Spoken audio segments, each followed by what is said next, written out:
Shalom keluarga damai, kita berjumpa kembali di dalam Sapaan Damai Sejahtera hari Jumat 22 Oktober 2021. Mari saat ini kita persiapkan hati kita, sungguh kita merindukan hadirat Tuhan karena kita percaya kasih-Nya yang demikian besar yang telah menebus kehidupan kita. Itulah yang memampukan kita hidup dan terus berjalan di dalam anugerah-Nya. Mari kita naikkan pujian bukan dengan barang fana.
Mari kita berdoa. Tuhan Allah Bapa kami bersyukur kami memiliki Allah yang seperti Engkau, Allah yang begitu penuh kasih-Nya kepada kami Tuhan, Allah yang telah menyelamatkan kami dan menebus hidup kami dari dosa. Tuhan, kami tahu hidup kami ini bukanlah hidup yang sia-sia, tetapi hidup yang seharusnya berjalan semakin hari semakin seturut dengan kehendak-Mu. Tuhan, saat ini kami rindu dituntun oleh firman Tuhan yang boleh menjadi penerang dan sumber kehidupan kami. Di dalam nama Tuhan Yesus kami berdoa. Amin. Bacaan kita pada hari ini diambil dari Ibrani 7 ayat 11 hingga 22. Saya akan membacakannya buat kita sekalian. Ibrani 7 ayat 11 sampai 22. Kristus adalah imam yang lebih tinggi daripada Harun. Karena itu, andai kata oleh imamat Lewi telah tercapai kesempurnaan, sebab karena imamat itu umat Israel telah menerima Taurat, Apakah sebabnya masih perlu seorang lain ditetapkan menjadi imam besar menurut peraturan Melkisedek dan yang tentang dia tidak dikatakan menurut peraturan Harun? Sebab jikalau imamat berubah, dengan sendirinya akan berubah pula hukum Taurat itu. Sebab ia yang dimaksudkan di sini termasuk suku lain dari suku ini, tidak ada seorang pun yang pernah melayani di mezbah. Sebab telah diketahui semua orang bahwa Tuhan kita berasal dari suku Yehuda, dan mengenai suku itu Musa tidak pernah mengatakan suatu apapun tentang imam-imam. Dan hal itu jauh lebih nyata lagi jikalau ditetapkan seorang imam lain menurut cara Melkisedek, yang menjadi imam bukan berdasarkan peraturan-peraturan manusia, tetapi berdasarkan hidup yang tidak dapat binasa.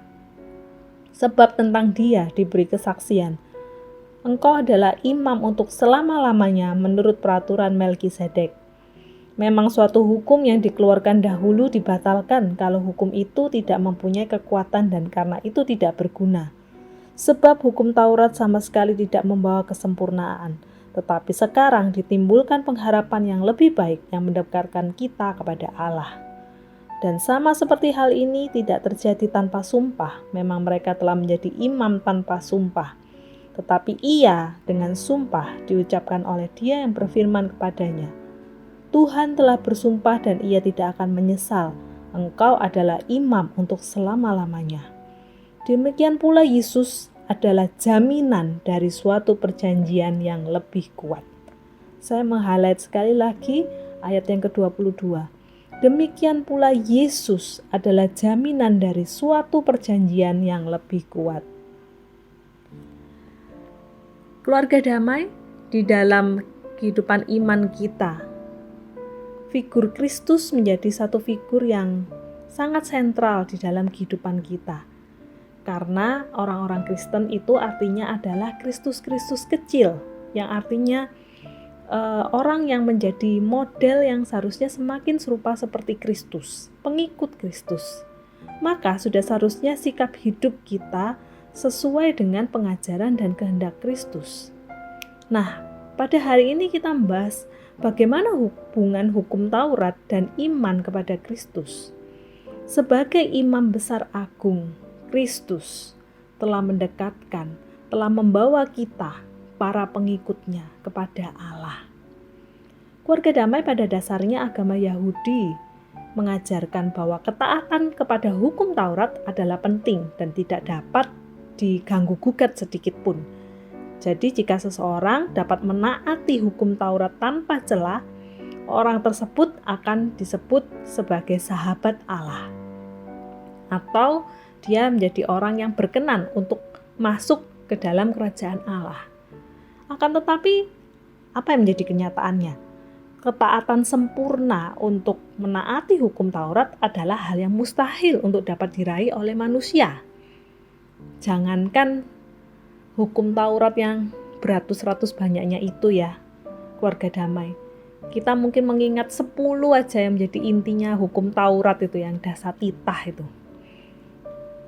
Apakah kita bisa menaati 10 perintah itu? Bukankah itu aja sudah menjadi hal yang sangat sulit bagi kita? Karena itu mustahil manusia dapat mencapai yang namanya keselamatan, atau bahkan manusia dapat sepenuhnya menjadi orang yang menaati hukum Taurat, melakukannya tanpa cacat celah. Itu adalah hal yang mustahil. Jadi bagaimana caranya manusia itu bisa selamat? Manusia itu menjadi orang yang kudus, yang tidak tidak terus-menerus dipenuhi dengan dosa-dosa. Karena itu Allah memberikan solusi bagi umatnya, yaitu dengan cara mempersembahkan kurban bakaran. Disinilah sosok imam besar yang dahulu dipercaya ada dalam kehidupan orang Yahudi merupakan sebuah figur yang sangat penting. Dia bukanlah orang yang sembarangan, tetapi pribadi yang dipilih dan dipersiapkan oleh Allah.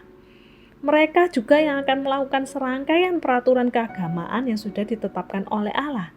Tujuannya satu, untuk membawa umat untuk datang kepada Allah. Untuk membawa umat supaya dia dapat meminta pengampunan, permohonan penebusan atas dosa-dosa umat.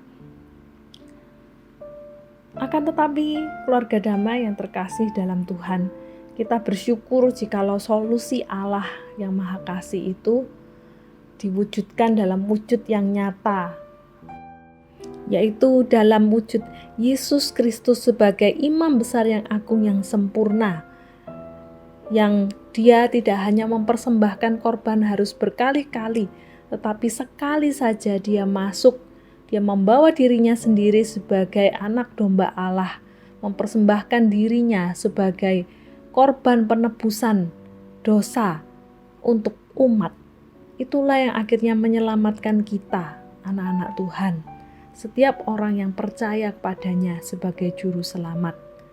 Keluarga damai ketika Kristus mati di atas kayu salib, sebuah tabir pembatas yang membatasi antara ruang kudus dan ruang maha kudus, di mana ruang itu hanya satu ruang yang hanya boleh dimasuki oleh imam besar untuk mempersembahkan korban. Tirai pembatas itu akhirnya robek, terbelah menjadi dua ketika Kristus mati di atas kayu salib. Itu menjadi suatu simbol nyata bahwa Kristus menebus dan membawa umat untuk dapat datang kepada Allah secara langsung, tanpa lagi harus dibatasi dengan pembatas. Keluarga damai yang terkasih dalam Tuhan, kita bersyukur kita memiliki Allah yang penuh kasih dalam kehidupan kita, yang bahkan rela untuk menebus hidup kita dengan dirinya sendiri, dengan darah yang mahal, sebagai korban persembahan yang sempurna. Mari kita hidup sebagai seorang pribadi yang berharga, yang telah ditebus dengan harga yang mahal. Kita bersyukur jikalau kita bisa datang kepada Allah setiap waktu pada saat ini. Kita hidup bisa dekat dengan Allah. Semua hanyalah karena kasih karunia dari Tuhan kita Yesus Kristus. Mari kita berdoa. Tuhan Allah Bapa kami bersyukur memiliki Allah seperti Engkau yang penuh dengan kasih dalam kehidupan kami. Saat ini Tuhan, kami juga rindu, kami pun boleh mengembalikan kehidupan kami Tuhan, untuk kami mengingat pengorbanan Tuhan. Kami hidup dengan penuh rasa syukur, dengan menjalani anugerah Tuhan dari hari demi hari. Tuhan, kami rindu kami menjadi orang-orang yang semakin hari semakin serupa dengan Engkau, dan kami pun tidak menyia-nyiakan kesempatan untuk kami dapat hidup semakin dekat dengan Tuhan. Tuhan, saat ini kami percaya Engkau adalah Allah yang dekat, Allah yang mendengar seruan doa kami. Karena itu Tuhan, kami rindu hidup senantiasa semakin hari semakin dekat dengan Tuhan dan semakin serupa dengan Tuhan. Inilah menjadi seruan doa kami Tuhan, di dalam nama Tuhan Yesus kami berdoa. Amin.